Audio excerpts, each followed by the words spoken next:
कृषिभित्तिक पर्व नवान्न समग्र पश्चिम ओडिशार गणपर्व अटे। भाईचारार अपूर्व मिलनर पर्व नवान्न वा नुआखाई एक नियारा अनुभूति देइथाय। समग्र पश्चिम ओडिशा तथा कलाहांडी जिले में भाद्रव मास पंचमी तिथि एवं किछि गड़जात अंचल दशमी तिथि यहाकू पालन कराଯାଏ। अनेक धर्मावलंबी माने उत्सव अव्यवहित पूर्व नवान्न भक्षण करिथांती।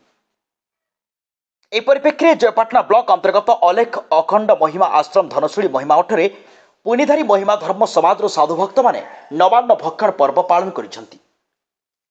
ମଠରେ ପ୍ରତିବର୍ଷ ଭଳି ଚଳିତ ଶ୍ରାବଣ ଶୁକ୍ଳ ଚତୁର୍ଥୀ ରାତିରେ ଅବଲ୍ୟ ବ୍ରହ୍ମଚାରୀ ସଦୀ ଶ୍ରୀମତୀ ହରିବାବା, ଶ୍ରୀମଦ୍ ବିରଞ୍ଚିନାରାୟଣ ବାବା, ଶ୍ରୀମଦ୍ ସୁଧାମଣି ବାବା, ଶ୍ରୀମଦ୍ ଯୁଗେଶ୍ୱର ବାବା, କେଦାର ଦାସ ବାବା ବ୍ରହ୍ମଦିନୀ ଜାଳିବା ସହିତ ଭକ୍ତମାନେ ରାତିରେ ଆଠ ଭଜନ ଗାନ ପ୍ରବଚନ ଓ ମହିମା ଧର୍ମ ସମ୍ବନ୍ଧରେ ଆଲୋଚନା କରିଥିଲେ।